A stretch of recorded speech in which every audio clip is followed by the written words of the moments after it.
Hello everyone, कैसे हो sir. तो फिलहाल मैं हूँ इनकम टैक्स कॉलोनी के अंदर। एक चीज़ दिखाता हूँ आप लोगों को कि भाई जिसकी पहली बार जॉब लगी उन लोगों का थोड़ा सपना होता है कि सुबह सुबह तैयार होंगे, ऑफिस जाएंगे। तो यहाँ पे कुछ इस तरीके की थी। और एक बहुत ही शानदार बात बताता हूँ, ये जो आप ला रहा होगा ऊपर वाला, वो इतना लकी क्वार्टर है। अभी तक का रिकॉर्ड रहा है, जो भी एमटीएस यहाँ पे इस क्वार्टर में आया है और उसने सीजीएल की तैयारी की है, तो हर एमटीएस का यहाँ पे सीजीएल का एग्जाम क्लियर हुआ है। और ऐसे एक साथी अपने साथ यहाँ पे हैं जिन्होंने भी सीजीएल 2024 का एग्जाम दिया है। और बहुत अच्छे चांसेस हैं कि इनको अपने होम स्टेट में एक अच्छी नौकरी मिल जाएगी। हेलो अंकित, कैसे हो। नमस्कार सर, बढ़िया। तो ये अपने साथी हैं यहाँ पे अपने ऑफिस के अंदर, फिलहाल एज ए एमटीएस काम कर रहे हैं। हाँ जी सर। और दिल्ली से हैं। और आपने सीजीएल 2024 दिया है इस बार। 2024 दिया सर। तो क्या अपना स्कोर आ रहा है अभी हमें। सर, रो मार्क्स मेरा 322 है और नॉर्मलाइज्ड जो दिखा रहा है वो 330 है। 330 के अराउंड बन जाएगा ना। बन जाएगा सर। मतलब रैंक मित्रा पे अगर होगा। खतरा पे सर इतना दिखाना है। ठीक है। और अपने कोचिंग वगैरह कहाँ से ली थी। सर, कोचिंग मैंने स्टार्टिंग में एसएस भारती से ली थी मैथ की। और भारती सर से। इंग्लिश की ली थी मैंने क्रिस्टोफर किटन से। अच्छा, लोग काफ़ी पहले ली हुई हैं हाँ, आपने। पहले ली हुई है। ठीक, मोक्स वगैरह कहाँ से लगा देते हैं। MOOCs sir, text book.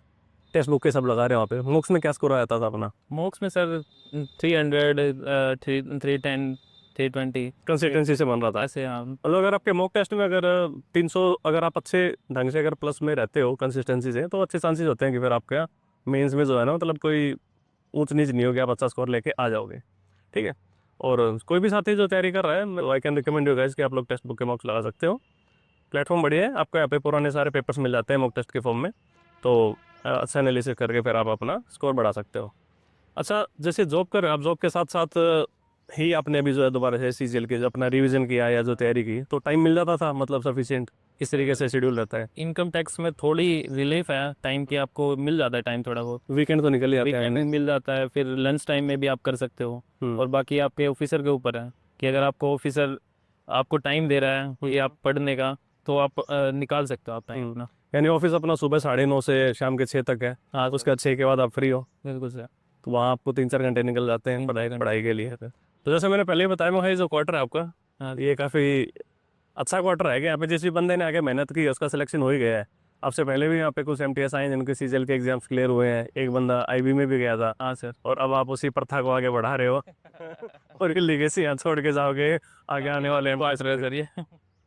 तो और भी कोई साथी आपके साथ यहाँ पे तैयारी करते थे। सर, मेरे साथ दो साथी और थे। एक मोहित था और एक था सुरेश। तो उन दोनों के भी 320 प्लस ही मार्क्स आए हैं। लेकिन ओके, सुरेश, मैं आप लोगों को बता दूं कि वो ऑलरेडी जो है सीजीएल सेलेक्टेड है। बट क्योंकि उनका 320 स्कोर आ रहा था, तो ही साइड की दोबारा से एक सीट वेस्ट हो जाएगी।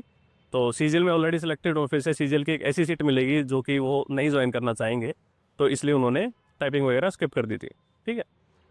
तो अपने नए साथी जो कि फ्रेशर्स हैं, जिनका अभी तक कभी भी कोई एग्जाम में सिलेक्शन नहीं हुआ एसएससी के एग्जाम में, तो उन बच्चों को आप क्या यहाँ पे एडवाइस देना चाहोगे कि किस तरीके से अपनी पढ़ाई को कंटिन्यू कर सकते सर, कंसिस्टेंसी बहुत इंपॉर्टेंट है। अगर आप कंटिन्यूसली पढ़ रहे हो और नोट्स बना रहे हो, रिवीजन कर रहे हो, और जो मॉक्स जो आपने दिया है उनको आप अच्छे से रिवाइज कर रहे हो, तो उससे आपको बहुत बेनिफिट होगा। और आपका कभी ना कभी तो जरूर निकलेगा एग्जाम। मतलब एक अंदर से फीलिंग आ जाती है कि निकल निकल आती है। पाएगा कि नहीं निकल पाएगा। बिल्कुल सर। ठीक है, अनलेस आप एकदम ही ऐसे हो कि यार अंदर आपकी आत्मा ही अपने आप बता रही है कि भाई अपने बस की है ही नहीं, नहीं निकलेगा, तो फिर आप एक अलग बात है। अदरवाइज अगर आप डेली ग्रो कर रहे हो, कुछ ना कुछ नया सीख रहे हो, थोड़ा भी अगर इंप्रूवमेंट हो रहा है और वो कंसिस्टेंसी से हो रहा है, लगातार हो रहा है, तो फिर आप मतलब सफलता के पास जा रहे होते हो। हाँ सर।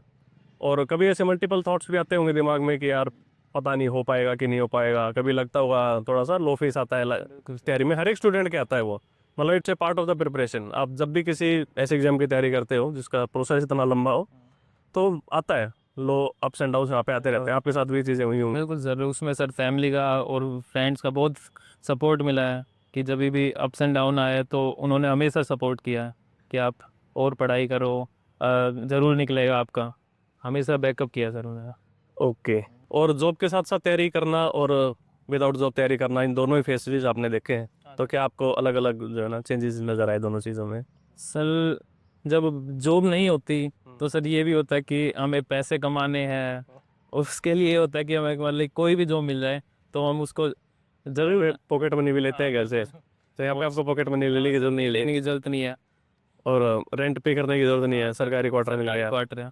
प्लस कुछ बचता है तो आप घर पे भी या दोस्तों को, किसी को जरूरत पड़ गई दोस्त को दे सकते हो, इंडिपेंडेंट हो जाते हैं सर उससे। और एक थोड़ा हाँ फ्री माइंड से आप एग्जाम दे पाते होगा। तो इसलिए मैं कहता हूँ कि आप एक बार कभी भी किसी भी एग्जाम को छोटा बड़ा मत समझो। अगर आप उस फेज में हो, देखो ऐसे तो बहुत अलग अलग तरीके के लोग होते हैं, अगर आप उस कैटेगरी में आते हो कि भाई अपने को सरकारी नौकरी चाहिए, एक बार के लिए किसी भी सरकारी नौकरी में घुस जाओ, उसके बाद फिर आप अपना मनपसंद एग्जाम क्लियर कर सकते हो। अगर काफ़ी जैसे बच्चों के मन में ये धारणा होती है कि भाई लोग मानते हैं कई लोग कि भाई पता नहीं यार एमटीएस की जॉब ऐसी होगी वैसी होगी कैसी होगी, बट अच्छे अच्छे एग्जांपल्स हैं यहाँ पे, लोग आए हैं एमटीएस की जॉब में, उन्होंने सिलेक्शन लिए हैं और उसके बाद फिर अपने सीजल की तैयारी करके सीजल के एग्जाम्स निकाल दी। तो चलिए गाइस, आई थिंक टाइम भी हो गया होगा, क्या टाइम हो गया? सन 9:25 हो गए सर। 25 5 मिनट में 5 मिनट है सर, ऑफिस में पहुँच जाएंगे। जाएंगे। तो काफ़ी पास ही है, तो ये सब चीज़ें थोड़ी सी रहती हैं। अगर आप एक बार गवर्नमेंट जॉब में आ गए फिर थोड़ी सी लाइफ ईजी हो जाती है, उसके बाद आप एग्जाम की प्रिपरेशन करते हो तो फ्री माइंड से करते हो, ठीक है। तो चलिए गाइस, किसी बच्चे का अगर कोई डाउट है तो कमेंट सेक्शन में पूछ लेना, और मिलते हैं फिर नेक्स्ट वीडियो में। Tata, take care, bye bye. Bye.